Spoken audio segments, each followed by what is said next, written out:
Perkenalkan, nama saya Yusuf Pandawa Samosir dengan NIM 230306022 dari Prodi Peternakan Fakultas Pertanian Universitas Sumatera Utara dari kelas B.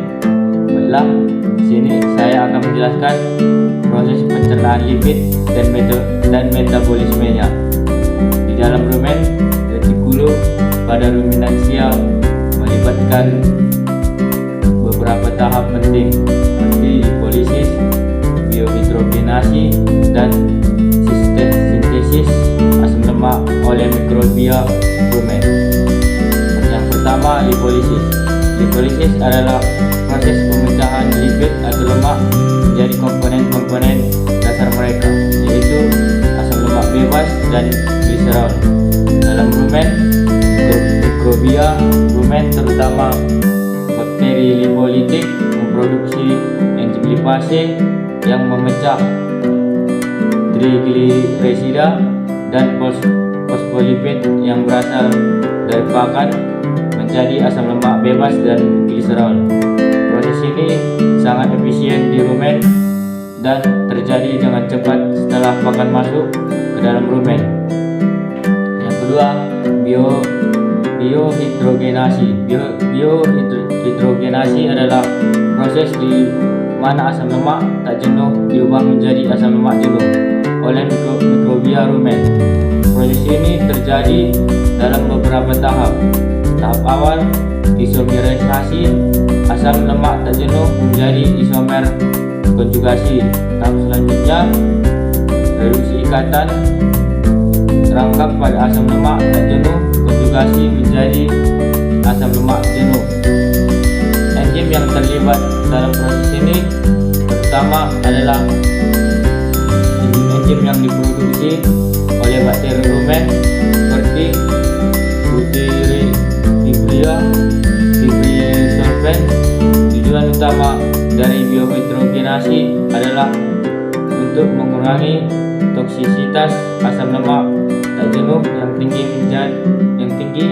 bagi mikroba rumen dan untuk memodifikasi struktur lipid menjadi bentuk yang lebih aman dan lebih mudah dimetabolisme oleh ruminansia. Yang ketiga, sintesis asam. Sintesis asam lemak dan mikrobia rumen. Mikrobia rumen juga terlibat dalam sintesis asam lemak dari sumber karbon yang tersedia seperti glukosa, propionat, dan asetat. Proses ini melibatkan beberapa langkah biokimia yang memungkinkan bakteri rumen untuk mensintesis asam lemak rantai panjang yang dapat digunakan oleh inangnya atau ruminansia untuk berbagai keperluan metabolisme. Mekanisme sintesis. Substrat utama, asetat dan butirat yang dihasilkan dari fermentasi karbohidrat dalam rumen sering digunakan sebagai bahan baku untuk asam lemak. Konversi substrat. Mikroba rumen mengonversi asetat dan butirat menjadi asam lemak rantai panjang melalui proses biosintesis yang melibatkan enzim-enzim tertentu. Penggunaan asam lemak.